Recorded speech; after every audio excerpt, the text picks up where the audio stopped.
হরে কৃষ্ণ। সবাইকে আজকে শাস্ত্রচক্ষুর গীতা ক্লাসে স্বাগতম।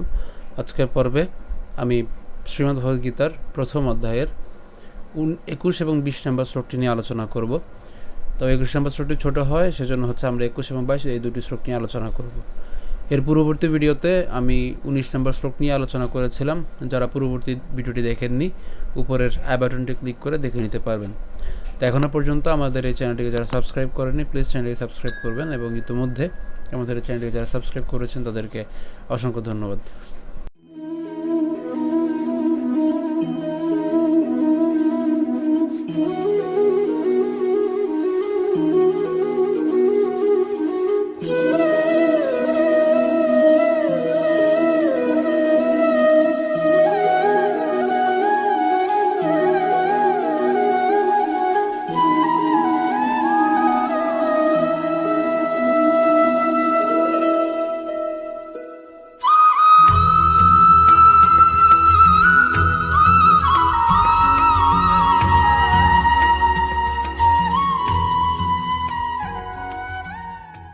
তো শ্লোকটি হচ্ছে অর্জুন উবাচ, অর্জুন বলেছেন, সেনয়োরু ভয়োর মধ্যে রথং স্থাপয় মে অচ্যুত ইয়াবদেতান নিরীক্ষ্যে অহং যোদ্ধু কামান অবস্থিতান কৈর্ময়া সহ যোদ্ধব্যম অস্মিন রণ সমুদ্যমে।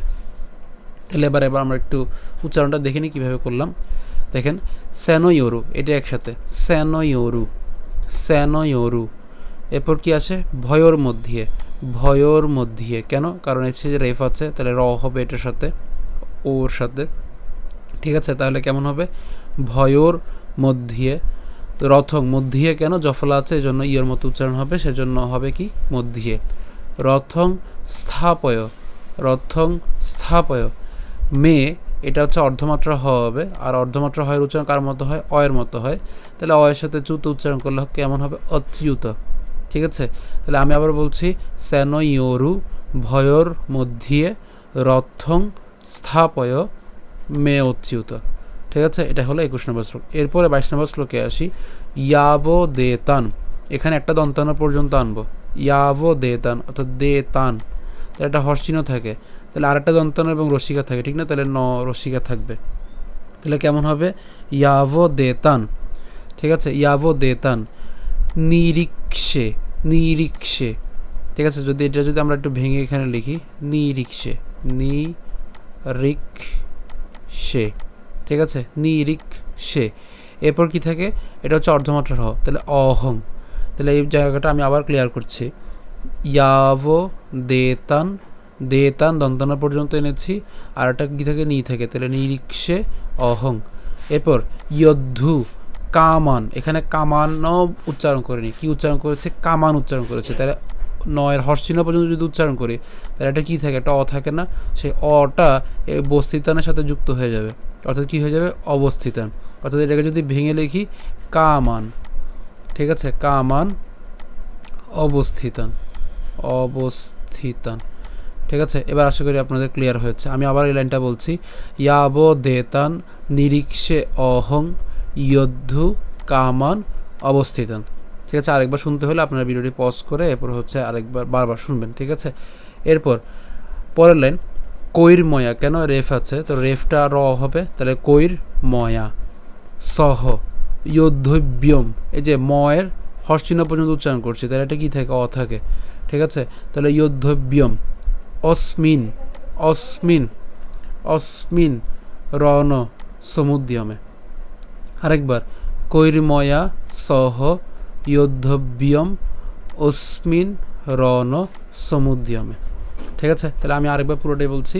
সেনয়োরু ভয়োর মধ্যে রথং স্থাপয় মেয়চ্যুত ইয়াবদেতান নিরীক্ষ্যে অহং যোদ্ধু কামান অবস্থিতান কৈর্ময়া সহ যোদ্ধব্যম অস্মিন রণ সমুদ্যমে। ঠিক আছে, তাহলে এবার এই শ্লোকের অনুবাদ কি? অর্জুন বললেন, হে অচ্যুত, তুমি উভয় পক্ষের সৈন্যদের মাঝখানে আমার রথ স্থাপন করো, যাতে আমি দেখতে পারি যুদ্ধ করার অভিলাষী হয়ে কারা এখানে এসেছে এবং এই মহাসংগ্রামে আমাকে কাদের সঙ্গে যুদ্ধ করতে হবে। তো শ্লোকটি আমি আরেকটু ভেঙে দিয়েছি আপনাদের উচ্চারণ সুবিধার জন্য। এই অংশটুকু আপনারা পাঠ করতে পারেন, তাহলে আপনাদের সুবিধা হবে। দেখেন, সেনয়োরু ভয়র মধ্যে রথং স্থাপয় মে অচ্যুত। এভাবে করে ভেঙে দেওয়ার কারণ হচ্ছে তাহলে আপনারা খুব সহজেই পাঠ করতে পারবেন, হ্যাঁ, এবং হচ্ছে মনে থাকবে এবং স্ক্রিনশট নিয়ে আপনারা সবসময় এটা প্র্যাকটিস করতে পারবেন। তো এরপরে কি দাঁড়াচ্ছে, এটা একটু কঠিন শ্লোক, সেজন্য হচ্ছে আপনাদের একটু কষ্ট হতে পারে, কিন্তু বারবার প্র্যাকটিস করলে আপনাদের এটা আয়ত্তে চলে আসবে। এরপরে কি ইয়াব দেতান নিরীক্ষে অহং ইয়দ্ধু কামান অবস্থিতান কৈর্ময়া সহ যোদ্ধব্যম অস্মিন রণ সমুদ্যমে। ঠিক আছে, তাহলে আমরা যদি শুরু করে বলি কেমন হবে, সেনয়োরু ভয়র মধ্যে রথং স্থাপয় মে উচ্যুত, সেনয়োরু ভয়র মধ্যে রথং স্থাপয় মে উচ্যুত, ইয়াবদেতান নিরীক্ষে অহং ইয়দ্ধু কামান অবস্থিতান কৈর্ময়া সহ যোদ্ধব্যম অস্মিন রণ সমুদ্যমে। আরেকবার, সেনয়োরু ভয়র মধ্যে রথং স্থাপয় মে উচ্যুত, ইয়াবদেতান নিরীক্ষে অহং যদ্ধু কামান অবস্থিতান কৈর্ময়া সহ যোদ্ধব্যম অস্মিন রণ সমুদ্যমে। তো বারবার আপনারা যদি এটা শুনেন তাহলে হচ্ছে আপনাদের এটা অবশ্যই অবশ্যই আয়ত্তে আসবে। তো ভিডিওটি যদি ভালো লেগে থাকে অবশ্যই ভিডিওতে লাইক দেবেন, বেশি বেশি করে কমেন্ট করবেন এবং শেয়ার করবেন। তো আমাদের এই চ্যানেলটিকে যারা এখনও পর্যন্ত সাবস্ক্রাইব করেননি, প্লিজ কৃপা করে আপনারা চ্যানেলটি সাবস্ক্রাইব করবেন, এবং ইতিমধ্যে যারা চ্যানেলটি সাবস্ক্রাইব করেছেন তাদেরকে অসংখ্য ধন্যবাদ সবাইকে। হরে কৃষ্ণ।